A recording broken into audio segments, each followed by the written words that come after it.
Everyone, आप सभी का स्वागत है एक नए ब्लॉग में और इस चैनल पे जिसका नाम है चलते चलते विद पंकज। दोस्तों, आज हम जा रहे हैं मध्य प्रदेश के एक बहुत ही प्राचीन और सुंदर शहर दतिया में। वहाँ पे बहुत ही प्राचीन और प्रसिद्ध शक्तिपीठ स्थित है जिसका नाम है पीताम्बरा पीठ, जो न केवल सिर्फ प्राचीन मंदिर है बल्कि श्रद्धा, आस्था और आध्यात्मिक ऊर्जा का एक बहुत बड़ा केंद्र है। आज के ब्लॉग में मैं आपको दिखाने वाला हूँ मंदिर का इतिहास, परंपरा और वो एक्सपीरियंस जो हर एक भक्त यहाँ आके महसूस करता है। तो बने रहिए मेरे साथ इस ब्लॉग में। तो चलिए दोस्तों, हम भी बढ़ते हैं मंदिर के पवित्र दर्शन की तरफ और देखते हैं क्या खास है इस पवित्र मंदिर में। दोस्तों, अगर आपको ट्रैवल, स्पिरिचुअलिटी और भारत की पवित्र जगहों की यात्राएं पसंद हैं तो इस ब्लॉग को लाइक करना मत भूलिएगा और चैनल को सब्सक्राइब जरूर कीजिएगा। दोस्तों, मैं जा रहा हूं अपने दोस्तों के साथ और मेरे साथ मेरे 3 दोस्त और हैं, जो कि 2 पीछे बैठे हुए हैं। ये अपने कामों में व्यस्त है और एक ड्राइविंग कर रहा है। इनको आपने पहले भी मेरे साथ देखा होगा। दोस्तों, जो रास्ते हमें मंजिलों तक ले जाते हैं वो अपनी एक अलग कहानी बयां करते हैं, जैसे कि ये सुंदर तालाब, शांत माहौल और उतने ही शांत नज़ारे। इस तरह की जो जगहें हैं, तो ये सारी जगहें आपके सफ़र की जो दूरी है वो कम कर देते हैं और हमें जो सफ़र है उसकी दूरी का पता ही नहीं चलता।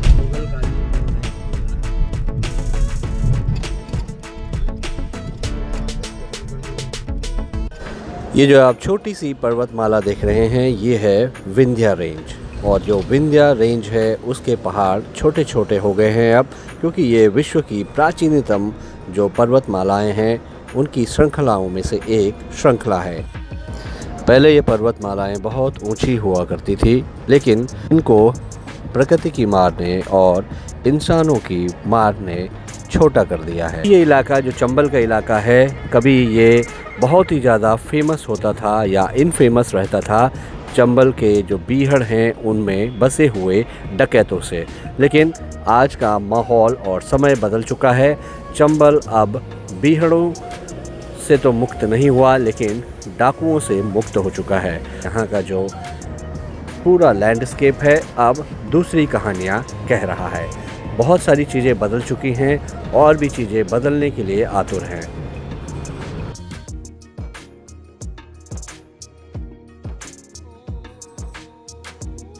दोस्तों, अब हम फाइनली पहुंच चुके हैं दतिया में और अभी हमने अपनी गाड़ी को पार्क कर दिया है पार्किंग में। अब हम जा रहे हैं मंदिर की तरफ। और यहाँ पे स्थित है पीताम्बरा पीठ, जो कि एक शक्तिपीठ है।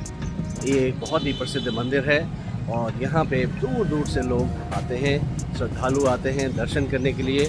ये केवल एक प्राचीन मंदिर ही नहीं है बल्कि आस्था, विश्वास और ऊर्जा का एक बहुत बड़ा केंद्र भी है। तो चलिए आज चलते हैं मंदिर के दर्शनों के लिए। तो आप बने रहिए मेरे साथ मंदिर का दर्शन करने के लिए। ये है रास्ता मंदिर की तरफ जाने के लिए। आप यहाँ पे शनिवार के दिन जब आओगे तो यहाँ पे विशेष भीड़ रहती है।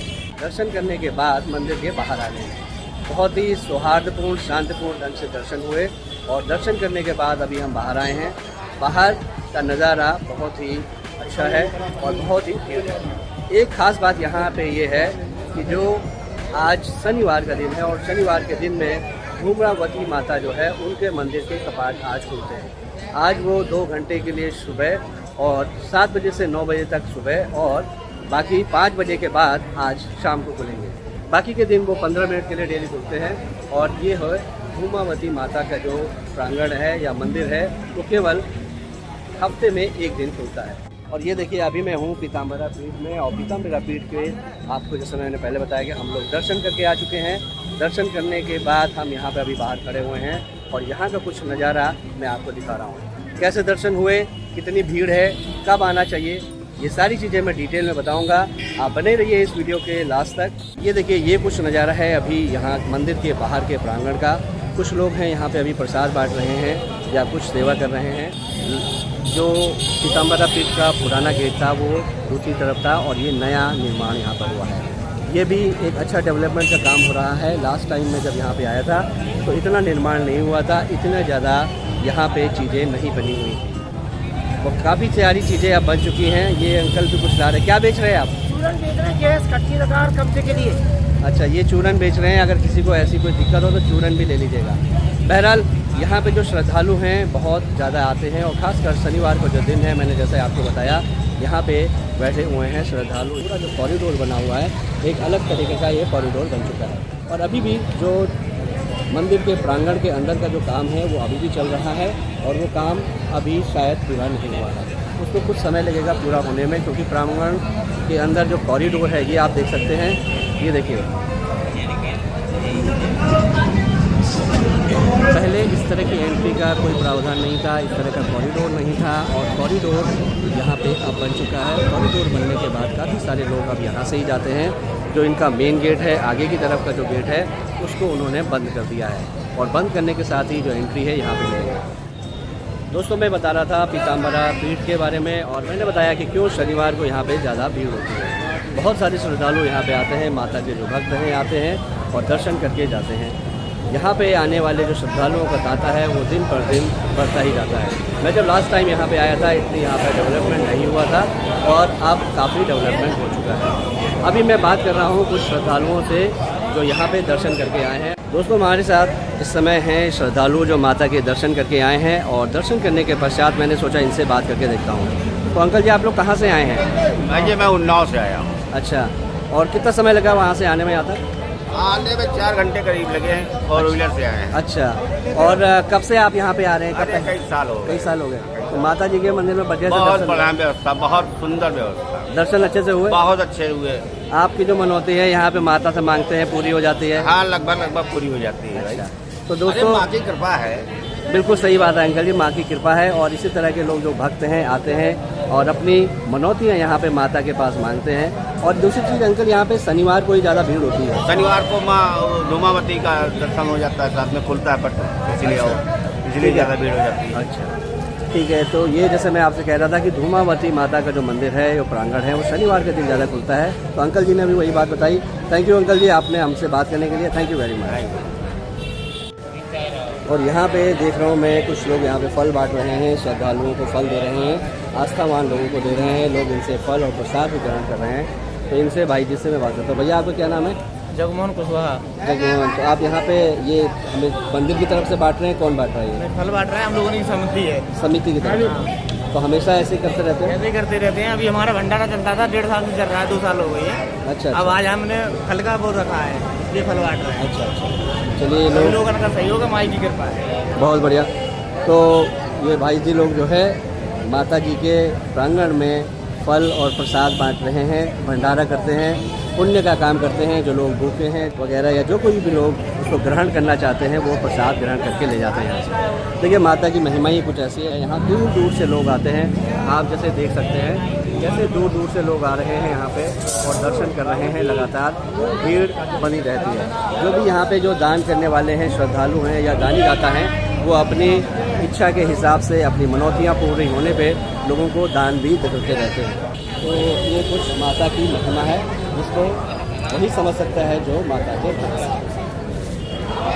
बहुत सारे भक्त आए हैं यहाँ पे दर्शन करने के लिए, और आते ही जा रहे हैं अभी भी। अभी मेरे साथ यहाँ पे सामने हैं ये लोग। तो आप कहाँ से आए हैं? यहाँ लोकल लेके ही हैं? कब ये दर्शन हमेशा करने आते, कब कब आते हैं? कभी? माता की महिमा बहुत है।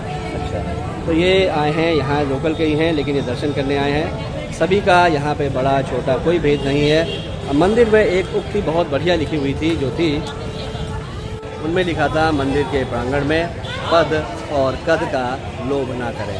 आप कितने बड़े हैं, कितने बड़े पद पे हैं, इससे कोई फ़र्क नहीं पड़ता जब आप दर्शन करने आते हैं माता के सामने। तो ये सारे भक्तों को याद रहना चाहिए। और आई होप ये इतनी इम्पोर्टेंट लाइन्स हैं, इतनी पावरफुल लाइन्स हैं, अगर लोग इनको हमेशा याद रखेंगे और इस तरह की बातों को याद रखेंगे जो जीवन है, जो नॉर्मल लाइफ में, तो कभी भी कोई दिक्कतें किसी के सामने नहीं आएंगी। और मैंने स्वयं देखा, चाहे यहाँ पे प्रशासनिक लोग हों, चाहे नेतागण हों, यहाँ पे भीड़ लगी रहती है। बहुत सारे लोग आए हैं, मैंने देखा यहाँ पे भीड़ बराबर बनी हुई है। बाहर से भी लोग आते हैं, मध्य प्रदेश के बाहर के राज्यों से भी आते हैं, मध्य प्रदेश के जो दूसरे ज़िले हैं वहाँ से भी लोग आते हैं। अब दर्शन के लिए मैं आपको एक बात बताता हूँ, क्या इसकी गाइडलाइंस है, कहाँ से आपको किस समय चलना चाहिए। जो धूमावती माता हैं, तंत्र की माता मानी जाती हैं, और यहाँ पे जो धूमावती माता में जो लेडीज़ होती हैं या औरतें लड़कियां उनका दर्शन वर्जित है, उनको दर्शन वहाँ पे नहीं कराया जाता है। जो बाकी जो पीताम्बरा पीठ है उसमें सभी लोग दर्शन कर सकते हैं। लोग अपनी मनौतियाँ मानते हैं और उसके पूरा होने के बाद यहाँ पे चढ़ावा भी चढ़ाते हैं और ये लोगों की जब मनोकामनाएँ पूर्ण हो जाती हैं, माता देने वाली हैं अपने भक्तों को, अपने बच्चों को, तो सभी की मनौतियाँ यहाँ पे पूरी हो जाती हैं। अगर आपको भी दर्शन करने आता है तो आपको आना पड़ेगा मध्य प्रदेश के जिला जो दतिया के पास में है। अगर आप उत्तर प्रदेश की तरफ से आते हैं तो आपको झांसी होकर यहाँ पे आना पड़ेगा, क्योंकि झांसी के बाद ही ये जगह है। जब मैं पहले आया था यहाँ पे तो काफ़ी सारी चीज़ें थी जो अब यहाँ पे नहीं है। जो कॉरिडोर था वो नहीं बना हुआ था, अब यहाँ पे कॉरिडोर बन चुका है। पहले कॉरिडोर यहाँ पे नहीं बना हुआ था। कॉरिडोर बनने के बाद मैंने देखा कि अब और ज़्यादा भीड़ हो गई है। थोड़ी जो व्यवस्थाएँ हो गई हैं वो सही हो गई हैं। जैसे यहाँ पे देखा मैंने कि जब आप मंदिर की तरफ से आएंगे, और ख़ास करके कुछ बातें जो आपको ध्यान रखने योग्य वो ये हैं कि अगर आप सैटरडे को आते हैं, शनिवार को आते हैं तो बहुत भीड़ होती है। इसलिए गाड़ियों की जो पार्किंग होती है मेन मंदिर के बगल की पार्किंग में उसमें आने नहीं दिया जाता है 9:30 बजे तक। तब तक के लिए जो रास्ता है उसको हॉल्ट कर दिया जाता है और मंदिर में काफ़ी भीड़ होती है, क्योंकि मंदिर में जो धूमावती माता का जो मंदिर का प्रांगण है वो केवल 7 बजे से 9 बजे तक खुलता है। उसके बाद ये मंदिर बंद हो जाता है और आज फिर शाम को 5 बजे खुलेगा। इसलिए अगर आप लोगों को दर्शन करने हैं तो शनिवार का दिन ही सबसे उत्तम दिन है। बाकी दिनों में भी जो धूमावती माता है उनका मंदिर खुलता है, लेकिन वो केवल 15 मिनट के लिए खुलता है। इसलिए अब मैं देख रहा हूँ जैसे कि अगर आप देखें यहाँ पे मेरे पीछे की तरफ, अगर बैकग्राउंड में देखें तो यहाँ पे जो चप्पल के लिए रखने के लिए जगह है, और ये पीछे इधर की तरफ ये एंट्री का गेट है। एंट्री गेट यहाँ पे सामने की तरफ है। ये गेट काफ़ी भव्य और बड़ा बन चुका है और इसमें पत्थर, टाइल्स वगैरह सब कुछ लग चुके हैं और अभी भी अंदर खुदाई का काम चल रहा है। दूसरी चीज़ मैंने यहाँ पे देखी कि लोग मोबाइल की जो फ़ोटोज़ वीडियोज़ हैं, लिखा तो है मंदिर में कि प्रोहिबिटेड है, लेकिन लोग वहाँ पे अंदर में मोबाइल लेके जा रहे हैं। अगर आप पहली बार आ रहे हैं, अगर आपको कन्फ्यूज़न है कि मोबाइल अंदर ले जा सकते हैं कि नहीं ले जा सकते हैं, तो आप बिल्कुल मोबाइल को अंदर लेके जाइए। मंदिर के प्रांगण के अंदर में आप पिक्चर ले सकते हैं, बाकी आप पिक्चर वहाँ पर मत लीजिए। तो ये मेरी आपको सजेशन है। तो जो बहुत सारे लोग आ रहे हैं, अभी भी आते ही जा रहे हैं। भक्तों की जो माता के प्रति आस्था है वो कभी भी कम नहीं होती है और आस्थावान लोग आते हैं। दोस्तों, इसी के साथ आज का जो हमारा दतिया मंदिर के दर्शन का जो सफ़र था वो समाप्त होता है और हमें आज के दर्शन से बहुत ही प्रसन्नता, मन में आपार खुशी हुई है। और दोस्तों, आप मुझसे सहमत होंगे कि जो इस तरह की जो धार्मिक जगह होती हैं, पवित्र जगह होती हैं, वहाँ पे भगवान के आशीर्वाद के बिना आप नहीं पहुँच सकते। दोस्तों, मुझे उम्मीद है कि आप सभी लोगों को दतिया दर्शन की ये यात्रा पसंद आई होगी। अगर आपको ये वीडियो पसंद आया है तो वीडियो को लाइक कीजिए, चैनल को सब्सक्राइब कीजिए और अपने विचारों को कमेंट के माध्यम से मुझ तक पहुंचाइए। दोस्तों, आप सभी अपने परिवार के साथ व्यस्त रहें, स्वस्थ रहें, मस्त रहें। मिलते हैं आपसे फिर एक नए व्लॉग में, नई यात्रा में। तब तक के लिए हर हर महादेव।